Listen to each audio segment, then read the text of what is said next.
중국의 부채 외교덫에 걸린 스리랑카가 혹독한 경제난으로 채무 불이행이 예견되는 가운데 급기야 중국 당국에 빌린 돈을 깎아달라고 요구하고 나섰습니다.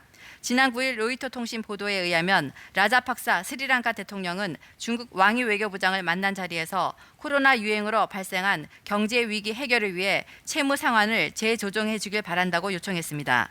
라자팍사 대통령은 또한 중국이 약 4조 2천억 원에 달하는 스리랑카 수출품에 대해 관세 유리 인하 철폐를 위해 양허 무역 신용 계획 제공을 요구했습니다.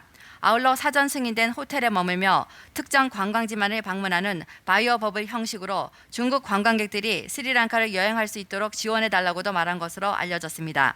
이와 관련 지난 10일 브리핑에서 중국 외교부 왕원빈 대변인은 중국이 스리랑카의 빚을 깎아줄 것인가 라는 질문에 항상 범위 안에서 도움을 제공했으며 앞으로도 계속 그럴 것이라는 원론적인 답변만 내놨습니다. 스리랑카는 이달 18일 만기가 돌아오는 약 6천억 원의 국채 상환을 시작으로 올 2022년에만 약 5조 4천억 원 내지 8조 4천억 원 상당의 채무를 상환해야 합니다. 스리랑카 부채의 많은 부분은 중국에 빚진 것입니다. 스리랑카는 중국에 지고 있던 약 6조 원의 부채에다 지난해엔 재정난이 심각해지면서 약 1조 2천억 원을 더 빌린 상태입니다.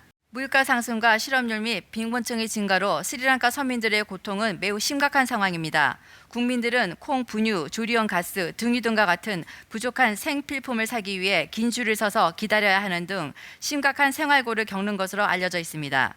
이와 관련 스리랑카 정부는 경제 비상 사태를 선포하고 상인들과 소매상들이 식품 가격을 임의로 책정하지 못하도록 전담 요원을 임명하기도 했습니다. 한편 영국 가디언은 지난 2일 스리랑카 국내 총생산의 10%를 차지하는 관광 산업이 코로나 영향으로 막히면서 20만 명 이상이 일자리를 잃었다고 보도했습니다. 지난 10년 동안 중국은 1대1로 프로젝트의 일환으로 스리랑카의 고속도로, 항구, 공항, 석탄 발전소 등 기반 시설 건설을 위해 약 6조 원을 빌려주었습니다.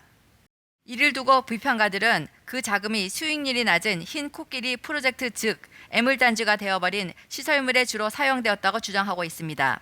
중국 자본으로 건설된 스리랑카 주요 항구 한반토타항은 지난 2017년 12월 당시 상환하지 못하는 약 1조 7천억 원 빚에 대한 출자 전환 형식으로 무려 99년 동안 중국의 운영권이 넘겨졌습니다. 진실탐사대 이지선입니다.